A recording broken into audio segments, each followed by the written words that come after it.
Vamos lá, pessoal. Esse é o quarto vídeo da série sobre as interpretações acerca da crise dos anos 60, da estagnação dos anos 60, né? Referência para essa interpretação, né? Tavares e Serra, Linda Estagnação, 1970, e Ciclo e Mudanças Estruturais na Economia Brasileira, do Serra, de 82, né? Qual que é? Vamos apresentar aqui nesse vídeo, nesse quarto vídeo, as características estruturais, os limites estruturais do avanço da industrialização por substituição de importações, que, na interpretação dos autores, na interpretação estruturalista, estão na base ali da estagnação dos anos 60, um certo esgotamento desse modelo que estão na base ali da interpretação da crise dos anos 60. E depois, num próximo, último vídeo, a gente vê com mais detalhes a interpretação da Conceição e do Serra sobre como contornar esses limites, ou como isso foi contornado a partir do golpe civil-militar, né? 64. Ora, a Conceição e o Serra vão falar o seguinte, ó, ali no começo dos anos 60, a gente já começa, desculpa a redundância, a gente já percebe que há diversos desequilíbrios associados ao avanço da ISI, né? Primeiro, já começa a ficar muito claro que eu estou aumentando na interpretação deles o caráter endógeno de determinação dos ciclos de acumulação capitalista. Ou seja, a lógica da acumulação vai ser cada vez mais determinada a partir de uma lógica da reprodução do capitalismo endógena. Certo. Cada vez menos o avanço da ISI vai estar subordinado àquela lógica convencional. Nós estamos fazendo a crítica, que está na base das contribuições da Escola de Campinas, né? A crítica à interpretação cepalina clássica, que também está ali muito no Celso Furtado, na sua interpretação sobre a desaceleração dos anos 60, mas eles estão fazendo a crítica à ideia de que as frentes de expansão vão estar cada vez menos determinadas por uma lógica que é baseada no atendimento da demanda prévia potencial reprimida em um cenário de estrangulamento externo. Eles não estão querendo dizer que esses elementos não existam mais, não é isso. Eles estão querendo dizer o seguinte, olha, a interpretação tradicional, cepalina, vai falar o seguinte, que o dinamismo, ele da ESI, ele avança a partir de uma lógica da modernização conservadora, do atendimento das necessidades de consumo das classes mais altas, a partir de uma lógica de emulação, de efeito demonstração, mas a partir de uma procura pré-existente, prévia. Esse é o elemento dinâmico, a partir da perspectiva cepalina tradicional, lá no Celso Furtado também. A Conceição e o Serra vão falar, olha, cada vez menos, com o avanço da ISI, cada vez mais os ciclos de acumulação são determinados endogenamente. Cada vez mais isso vai estar relacionado com o ciclo do investimento. E cada vez menos, produção em escala ampliada, e cada vez menos com atendimento de uma demanda potencialmente reprimida a partir de uma lógica de estrangulamento externo, que está ali no Celso Furtado também. Tudo bem, mas isso é um limite. Essa lógica de crescimento que foi tradicional durante um bom período da economia brasileira já deve ser revisitada. Isso tudo está na base lá da interpretação sobre as causas da estagnação dos anos 60, né? E ela vai falar ainda o seguinte, olha, tem algumas outras limitações importantes. Limitações de natureza tecnológica, por exemplo. Na medida em que você avançou na industrialização, na verdade, não foi constituído um núcleo endógeno de progresso técnico. Capacidade de você gerar um sistema nacional de inovação, não era um termo da época, né? Mas capacidade de gerar fluxos retroalimentadores de conhecimento que leve a uma endogenização da dinâmica da inovação e do progresso técnico. Isso não foi feito.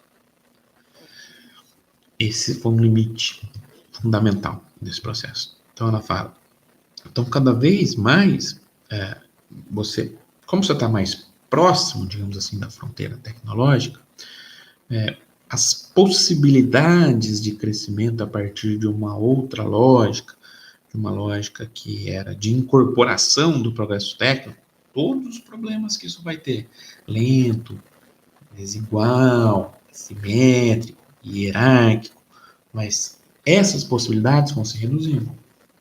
Então, a lógica no avanço de um processo de desenvolvimento, que não é o nosso caso, né, deveria ser de constituição de um núcleo de progresso técnico e criar autonomamente, controlar esse progresso técnico autonomamente, ou de maneira autóctone, subordiná-lo às suas necessidades, aos seus fins nacionais, incorporando a população, resolvendo problemas nacionais, mas mais simples do que isso, fazendo com que o núcleo endógeno de progresso técnico e o dinamismo inovador sejam fontes importantes de empurrar o crescimento da economia, de viabilizar essa aceleração do dinamismo a partir das inovações. Esse é um problema. Então a economia passa a ter, deixa eu ficar melhor, passa a ter esses problemas do esgotamento do núcleo da ISI sem contornar necessariamente a questão da existência de um núcleo endógeno de progresso técnico. Mas são só esses problemas? Outros problemas se materializam também. Olha, conforme a gente vai avançando na ISI, as necessidades de se avançar nesse processo, que são sempre recolocadas, como vocês sabem bem, passam a ser cada vez mais incompatíveis com as dificuldades de financiamento. Esse é um ponto central para a Conceição. Financiamento. Ela vai falar o seguinte, olha, eu tive um papel importante ali do financiamento inflacionário, um financiamento a partir dos gastos públicos, mas com a escalada inflacionária, começo dos anos 60, o esgotamento da capacidade do Estado avançar, isso a gente já discutiu em alguns outros vídeos, e o estrangulamento externo recolocado de maneira permanente, com uma deterioração do ciclo de investimento direto externo, contexto dos anos 60, e depois pós, o plano de metas, o que a gente vai pensar? Olha, as dificuldades de endividamento externo, aumento de serviços, em moeda estrangeira, as dificuldades por financiamento dessa estratégia de desenvolvimento vão ser colocadas como obstáculos cada vez maiores de serem contornados. Não vai dar para contorná-los da mesma forma. É isso que ela está querendo dizer. Com financiamento inflacionário, sem reforma tributária, com aumento da participação do Estado, sem as necessidades bases tributárias, ou olhando para o capital externo. Tudo isso vai depois ser solucionado a partir de um novo esquema de acumulação, perverso, obviamente, controlado pelos militares, né? Legal. Ela fala, além disso, tem algumas outras limitações. Conforme eu vou avançando nessa ISI, a estrutura produtiva voltada para bens de consumo característicos do padrão de consumo do centro, vai ser cada vez mais incompatível com o nível de renda média brasileira. Opa! Tem uma estrutura voltada para uma dinâmica de crescimento a partir de bens de consumo duráveis, olhando para o nível de renda dos países centrais, que é completamente incompatível com o nível de renda da economia brasileira. Então, cada vez mais vai ficando claro também uma impossibilidade de crescer via bens de consumo que replicam de alguma maneira ou de outra o padrão de consumo e a estrutura produtiva dos países do centro. Isso cada vez vai ficando mais restrito a uma parcela da população. Isso depois vai ser resolvido no regime militar com a intensificação da concentração de renda e o aumento do crédito. Além disso, olha, tem vários desequilíbrios na reprodução da heterogeneidade social, regional, produtiva, geográfica, tem coexistência do arcaico e do moderno, ao mesmo tempo em diversos elementos, como a gente já discutiu em diversos vídeos, né? Eu não vou destacar com ênfase aqui, né? Tem aumento da concentração de renda, tem a reprodução da concentração de rendas, né? No plano de metas, a política salarial era pior do que no trabalhismo varguista, né? Era melhor do que no regime militar, claro, mas era pior do trabalhismo varguista. Tem concentração regional da renda, que é acentuada, inclusive depois do plano de metas, os investimentos, os setores dinâmicos estão aqui na região sudeste, tem os setores modernos, dinâmicos, tecnologicamente avançados, aqueles do plano de metas coexistindo com os setores arcaicos, né? Ou seja, tem uma expansão agrícola que é basicamente uma expansão, não é do agronegócio que a gente conhece hoje, nos anos 2020, não é o agronegócio gestado ali a partir dos anos 70, mas é uma agricultura extensiva, com baixa incorporação do progresso técnico, o latifúndio tradicionalzão, arcaico que a gente conhece, né? Ou seja, eu tenho N desequilíbrios que estão na causa da desaceleração. No fundo a interpretação sobre a desaceleração tem raízes estruturalistas que remontam ao esgotamento do modelo de industrialização por substituição de importações, né? Então tem uma tendência de esgotamento desse modelo, né? Para avançar no crescimento, eu precisaria, a continuidade do aumento da renda, um aumento crescente dos investimentos. Mas num cenário, investimentos, centralidade do investimento, aí a partir de uma lógica de acumulação interna. Mas num cenário com todos esses desequilíbrios e de reversão cíclica pós-plano de metas. O Serra vai mostrar, olha, a formação bruta de capital fixo tem uma queda razoavelmente generalizada, já a partir de 1962, né? Então, eu tenho tendências ali já de estagnação importantes a partir da queda da formação bruta de capital fixo, certo?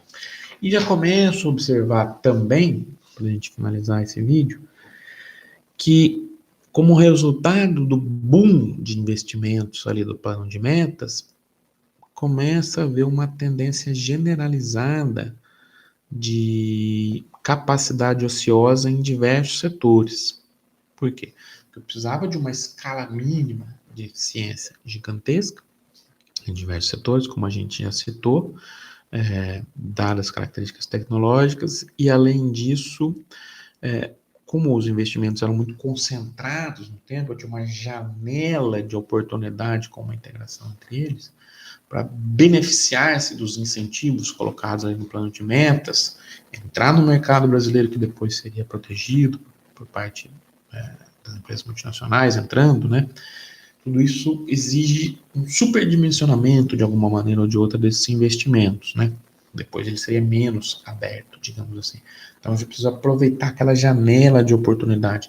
Tudo isso faz com que tenha um boom, mas vai ficando cada vez mais claro depois, já sinais claros em diversos setores de estagnação ou de aumento da capacidade ociosa, né? Como contornar essas limitações e como aprofundar um pouco nesses limites é o que a gente discute no próximo vídeo.